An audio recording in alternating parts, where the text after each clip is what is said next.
dias de ativismo pelo fim da violência contra a mulher.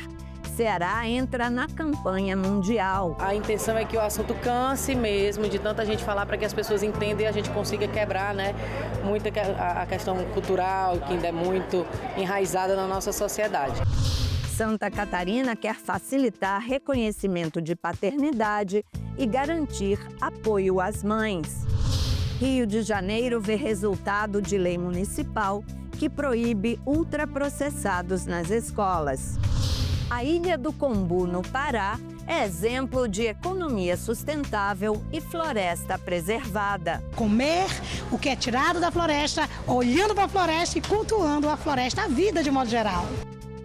Você sabe que é daqui e de parlamentos como este que são tomadas decisões importantes para você. Que tal saber o que acontece nas outras casas de leis país afora? É isso que a gente mostra aqui no Parlamento Brasil. Um programa que há 19 anos é feito em parceria com as TVs legislativas de todo o país. Eu sou Andréa Alves e te convido para um giro.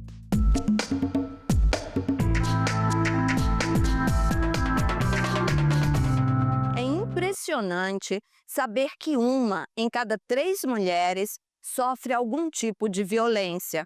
Esse dado é da ONU, a Organização das Nações Unidas. Educar a sociedade para combater os diferentes tipos de agressão contra meninas e mulheres é o objetivo da campanha mundial 21 dias de ativismo pelo fim da violência contra a mulher. A Assembleia Legislativa do Ceará participa da campanha com ações em todo o estado. Promovido pela Procuradoria Especial da Mulher da Assembleia Legislativa do Estado do Ceará, a campanha 21 dias de ativismo pelo fim da violência contra as mulheres ocorre mundialmente e visa debater, fortalecer e mobilizar a sociedade em prol da causa. De uma forma geral, o país todo está se mobilizando, todos os municípios, estados, para que a gente esteja com essa pauta mais fortalecida, para que esse assunto vire um assunto... A intenção é que o assunto canse mesmo, de tanta gente falar, para que as pessoas entendam e a gente consiga quebrar, muito a questão cultural, que ainda é muito enraizada na nossa sociedade. A coordenadora da Procuradoria Especial da Mulher, Carísia Mara, ressalta que a programação foi pensada para atingir toda a sociedade. Dentro da nossa programação, a gente já começa aqui na casa com as servidoras, aí nós temos inaugurações de procuradoria no interior, que é também um forte da procuradoria, que é essa interiorização das procuradorias no estado. Temos ações nas escolas, que é um público que a gente foca também muito forte na educação desses jovens, para que esses jovens eles se formem adultos já com outra mentalidade. E o que a gente tem de mais diverso na programação é que a gente vai estar no estádio, no campo de futebol. Na cidade do Rio de Janeiro, uma lei municipal que proíbe alimentos ultraprocessados nas escolas já começa a mostrar resultados positivos. O Acre debate segurança e políticas públicas para o ciclismo. E em Santa Catarina, um projeto de lei facilita o reconhecimento de paternidade e garante apoio às mães. Veja o que foi notícia nas casas legislativas do país. Uma realidade enfrentada por milhares de mulheres e crianças em Santa Catarina. De 2017 a 2023, mais de 27 mil recém-nascidos foram registrados sem o nome do pai na certidão de nascimento. Para mudar esse quadro preocupante, um projeto de lei apresentado na LESC busca facilitar o reconhecimento da paternidade no estado e garantir que nenhuma mãe ou criança fique desassistida. Por sugestão da Defensoria Pública, nós criamos esse projeto que determina que os cartórios informem a Defensoria Pública quando do registro do nascimento das crianças não constar o nome do pai. Então é uma oportunidade tanto para que esse pai possa repensar e retificar, corrigir isso, quanto também, se não houver um acordo, as próprias mães sejam informadas com relação aos seus direitos e aos direitos da criança. Um passo importante em direção à justiça social, à responsabilidade paterna e à dignidade de quem muitas vezes enfrenta tudo sozinha. Essa informação, esse diálogo, com as mães sobre serem encaminhadas à Defensoria Pública e o filho, quando registrado sem o nome do pai, ser esse fato comunicado à Defensoria Pública, garante ainda mais o acesso à justiça, né? Pode servir para educar em direitos essa genitora, saber quais os direitos ela pode pleitear em nome do seu filho e garantir assim a sua subsistência. O plenário da Assembleia Legislativa sediou uma audiência pública para debater a Política Nacional de Mobilidade Urbana no estado do Acre, voltada especificamente para o ciclismo. Proposto pelo deputado Afonso Fernandes, o evento teve a participação da presidente do Detran, Tainara Martins, representantes da Superintendência de Trânsito de Rio Branco, da Polícia Rodoviária Federal, da Federação de Ciclismo e simpatizantes do pedal. O objetivo principal é atrair os olhos das pessoas que fazem mobilidade urbana no Acre, para que a gente possa ter uma prática que vai além das pedaladas, né? Uma prática de esporte que traz saúde, traz mobilidade urbana, traz sustentabilidade ambiental, né? Para as pessoas que precisam voltar seus olhos para que a cidade possa oferecer a esses praticantes, a essa sociedade, as condições seguras de fazer ciclismo. Um dos pontos mais levantados no encontro foi a falta de ciclovias nas ruas e rodovias federais de Rio Branco e do interior do estado. Nos primeiros 6 meses desse ano, segundo a Polícia Rodoviária Federal, foram registrados 37 acidentes com ciclistas, que resultaram em 4 vítimas fatais. Infelizmente, nós temos observado o crescimento que está acontecendo. Nossas rodovias elas não oferecem condições para esse público. Então, a PRF ela atua na fiscalização, mas também na educação. Temos o programa do Pedal Legal, que levamos orientação tanto para o ciclista como para os demais condutores. Justamente a falta de ciclovia é apontada como a principal causa do acidente fatal que vitimou o ciclista acreano Mauro Henrique Medeiros, 18 anos, no dia 24 de setembro, em Piracicaba, no interior de São Paulo. Ele era integrante da Seleção Brasileira de Ciclismo. O relato da mãe dele, que participou da solenidade, foi comovente. E hoje, eu tenho esperança de um dia ver uma lei que defenda aquele que morreu no trânsito. E aquele que matou, ele tem que ser punido. Ele tem que ser punido. O motorista que matou meu filho, ele foi na mesma hora para a casa dele. E no dia seguinte, ele estava dirigindo normalmente. O presidente da Federação Acreana de Ciclismo, Tuxaua Marques, reiterou que a falta de ciclovias é um dos principais problemas que a modalidade enfrenta. E aproveitar esse momento aí, mostrar o nosso ciclismo, né, para a sociedade. Órgãos de segurança aqui estão presentes, isso é muito importante, que é para a gente também mostrar. E a gente tem que ter vez também no trânsito, mas sempre falando, é uma mão de vidro. Como uma escola com 600 alunos, ou seja, 600 paladares diferentes, consegue agradar a todos e incentivar a boa alimentação. É bastante desafiador, sem dúvida, mas o que nos ajuda muito é que a gente tem uma comunidade escolar muito coerente e com muita adesão ao projeto da escola.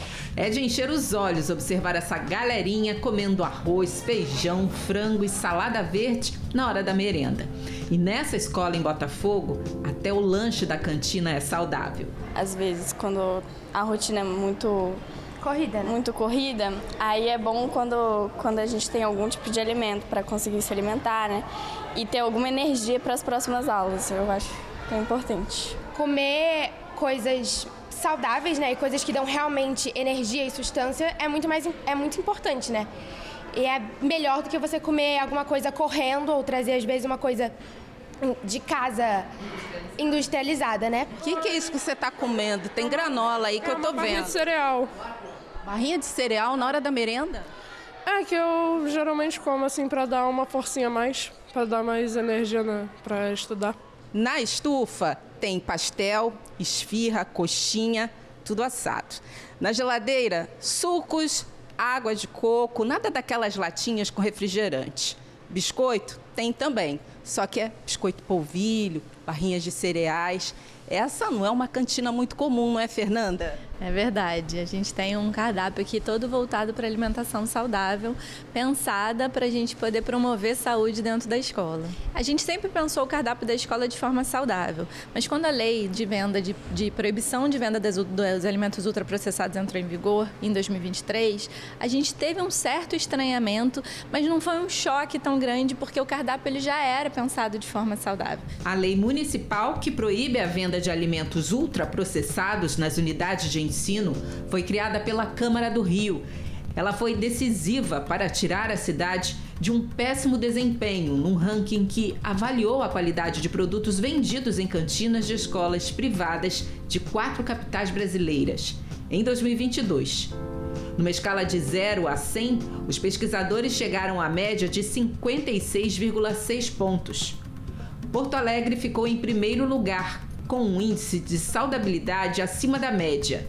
Depois veio Recife, Rio de Janeiro e Niterói. Essa saudabilidade, ela precisa melhorar no Rio de Janeiro, mas nós vemos que regulamentações mais robustas têm um impacto mais amplo, né, em termos de saúde e promoção da saúde pública. E sim, a alimentação também é um processo educativo. Eu achei muito legal que ali tem uma plaquinha que fala, os alimentos que você pode consumir todos os dias, o que não é legal consumir todo dia e que às vezes tudo bem. Então a gente tem um item que é o que pode todos os dias, que é a salada de frutas que sai bastante, e a gente tem um item que é o que não pode todos os dias, mas que também sai bastante, que é a mini pizza. Eu como muita besteira, né? Aí como eu como muita besteira, eu gosto muito quando eu vou pra cá, porque aqui eu como umas coisas muito saudáveis. Nina, com 10 aninhos, até sente falta da batata frita no prato.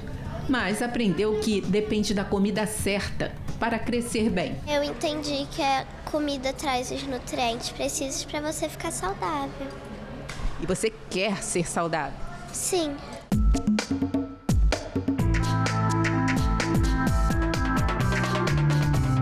Se nada for feito, o Brasil pode se tornar um narcoestado.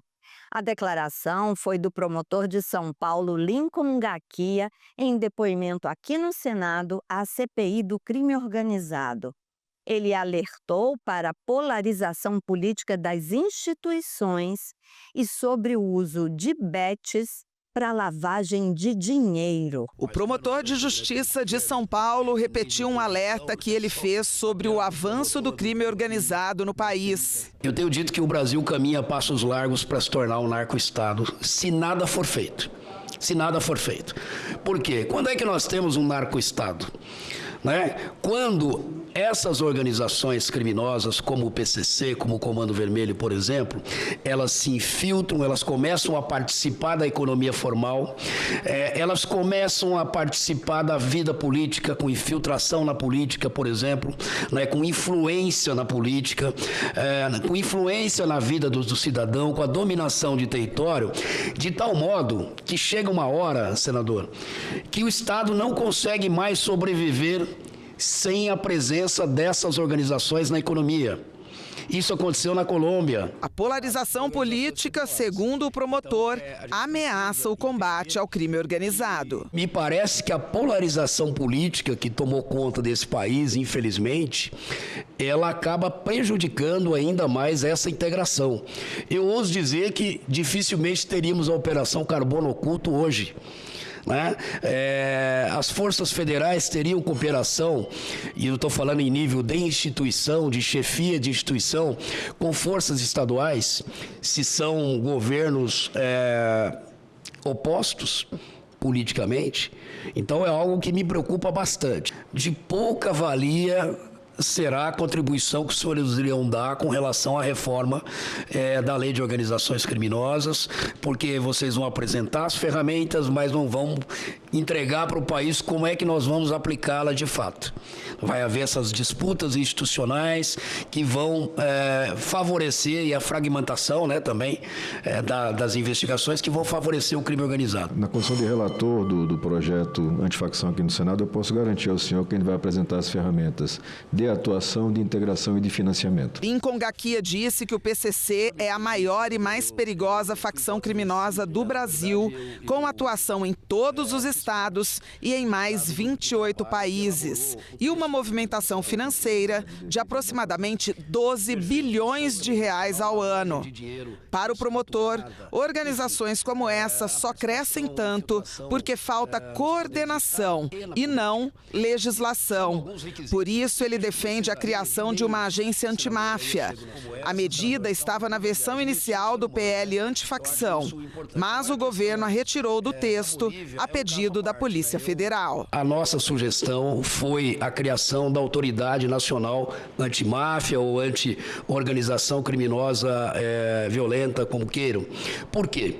Porque seria, no nosso modo de ver e de alguns outros especialistas, a maneira de superar essas diferenças institucionais e essas disputas entre polícias e Ministério Público, né? Porque a Polícia Federal, com todo o respeito, é uma das melhores polícias do mundo, mas a Polícia Federal ela não poderia, na minha opinião, coordenar essas forças-tarefas, porque haveria um embate com os estados. E eu concordo com a ideia de talvez nós evoluirmos para uma agência nacional antimáfia, anticrime organizado, para coordenar esses esforços. Porque, de fato, existe uma questão de disputa institucional, às vezes até mesmo de vaidade pessoal, que impede uma integração melhor entre as forças. Outra informação que o promotor de justiça de São Paulo, que investiga o crime organizado, trouxe à CPI foi a utilização das bets para a lavagem do dinheiro do crime. Isso se daria, segundo ele, por meio de contratos com influenciadores digitais famosos. Usam alguns influenciadores digitais que conseguem fazer fortuna em poucos anos, e tem contrato com essas bets, mas que estão intimamente ligadas à lavagem de dinheiro do crime organizado. Isso logo vai vir à tona. Um dos destinos turísticos mais visitados do Pará é a Ilha do Combu, um exemplo de natureza preservada e economia sustentável. A TV Câmara, aqui da Câmara dos Deputados, esteve em Belém durante a COP30 e foi até a ilha conhecer empreendedores que tiram seu sustento de lá e ajudam a manter a floresta em pé. A travessia do rio Guamá, que banha Belém, leva à Ilha do Combu, uma das maiores da capital paraense. As comunidades ribeirinhas vivem na região em função do ciclo das águas, como explica o guia de turismo Igor Carvalho. A nossa rica hidrografia da nossa floresta de várzea, a nossa Amazônia paraense, rios, furos e igarapés. É como fosse avenidas no coração da floresta. Igarapé, na linguagem indígena, significa caminho de canoa. No Combu estão vários exemplos de turismo e economia sustentáveis de Belém. Isa Costa, mais conhecida como Dona Nena, é filha da ilha.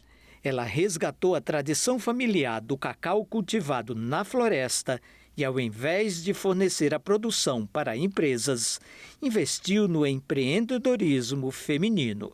O chocolate do Combu virou referência da ilha. Me formei em chocolatier e hoje tenho a minha linha de chocolate, faço meus bombons com meu próprio chocolate e também continuo com a forma artesanal do cacau. Temos muitos povos tradicionais que estão na floresta, que precisam de apoio para se manter na floresta, preservando e tirando seu sustento. Combu também é um polo gastronômico de Belém, com destaque para os sabores e temperos da floresta amazônica. O destino turístico viu a economia local circular de forma sustentável. Pescadores, coletores e extrativistas passaram a fornecer os produtos da floresta para os restaurantes.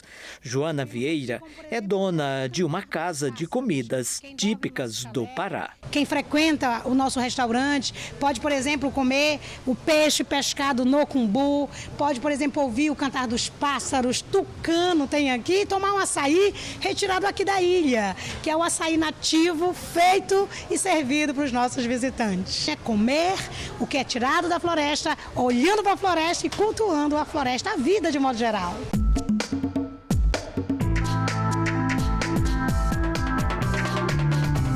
Uma trajetória voltada para os que mais precisam.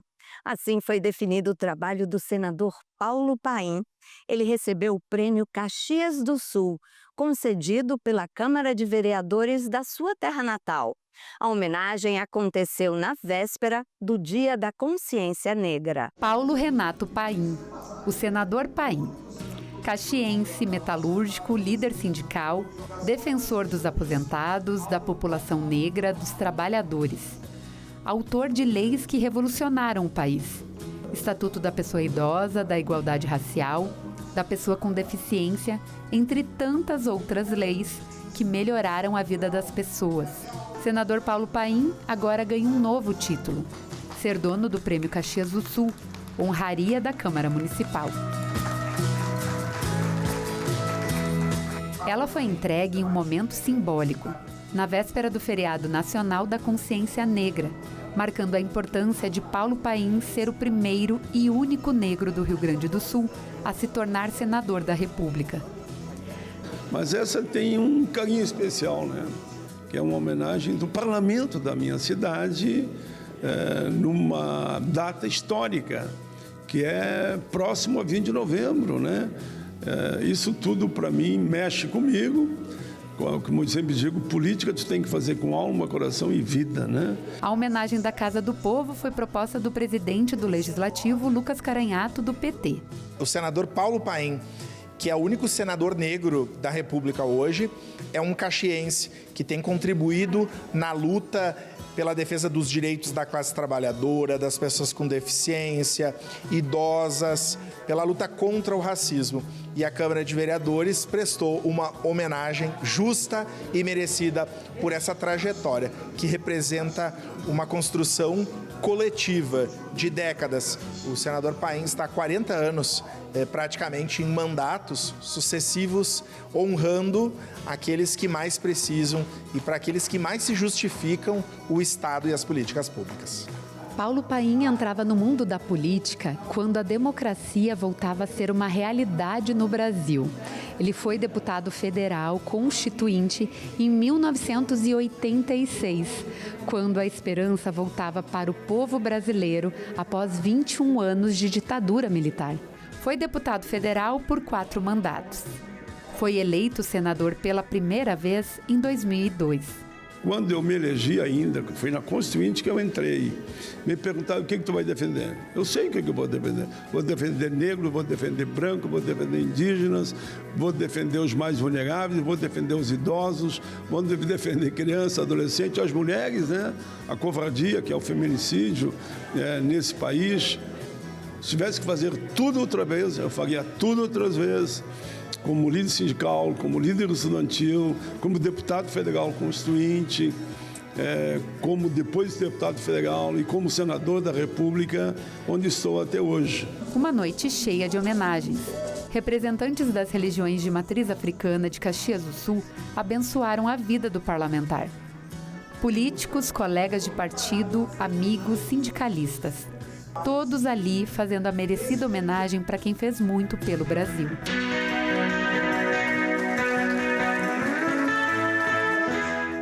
Gente, eu não posso deixar de dizer o quanto eu admiro o senador Paulo Paim.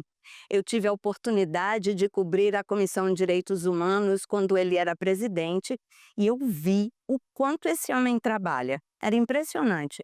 Ele fazia 3 vezes mais reuniões, audiências públicas do que qualquer comissão da casa e sempre com diferentes grupos sociais. O senador Paulo Paim merece muito essa homenagem. Bom, você vai ver agora os visitantes do Congresso Nacional. Pessoas que vieram aqui para esse passeio maravilhoso que mistura arte com história e conta um pouco a dinâmica das duas casas, Câmara e Senado. E você sabe que se quiser rever este ou qualquer outro programa da TV Senado, tem tudo na internet, no site da TV ou no YouTube. Até semana que vem, pessoal. Tchau! Por que é importante conhecer o Congresso Nacional? É muito importante conhecer o Congresso Nacional porque faz parte da história do nosso país, tanto como patrimônio histórico-cultural, como também entender a política do país, o funcionamento e saber que não é só pouca gente aqui dentro, são diversos trabalhadores que trabalham para manter esse espaço como ele é e ser muito mais. E durante a visita, o que te chamou mais a atenção? As obras de arte e a estrutura do prédio, com certeza. Principalmente o teto do Senado? O teto do Senado. E provavelmente também os azulejos. É uma honra poder estar aqui, saber um pouco mais sobre a política do nosso país, a história que esse ambiente guarda, como minha amiga falou, as obras de arte presentes aqui. E entender também sobre a logística, a parte estrutural do prédio, que é feito pelo Niemeyer, né? Então, uma honra poder estar aqui. É uma casa do povo, né? Eu acho que todo brasileiro deve visitar, conhecer, eu acho que conhecer principalmente o local onde os parlamentares estão e onde são aprovadas diversas diretrizes para nós como população, como povo brasileiro mesmo, de fato. O que mais me chamou a atenção foi a casa, onde é votado, principalmente o Senado Federal, onde tivemos a oportunidade, e também a história contada aos redores, nos corredores, e como é a movimentação de tudo isso. A gente, pelo menos como cidadão, uma vez na vida, vir e encontrar onde são tomadas as decisões que governam realmente a nossa vida. Principalmente a grandiosidade na parte arquitetônica, que mostra bem o equilíbrio entre Senado e Câmara e tudo como, né, foi planejado para realmente refletir o que foi planejado. Primeiro que eu acho o prédio lindo, né? Enfim, é símbolo do país. E além disso, aqui é onde acontece a legislação, são votados os nossos projetos de lei e poucas pessoas conseguem ter acesso e entender como que funciona. Então, vir ao Congresso, você consegue ver, por exemplo, como que transita uma lei entre as duas casas. Eu gosto de várias partes, mas eu gosto muito do plenário do Senado, que eu acho lindo, inclusive o trabalho com o funcionário de vocês, que ele faz no carpete, né, ali. Eu gosto também dos presentes que os presidentes ganharam, que ficam ali no acervo de vocês, e do Salão Verde.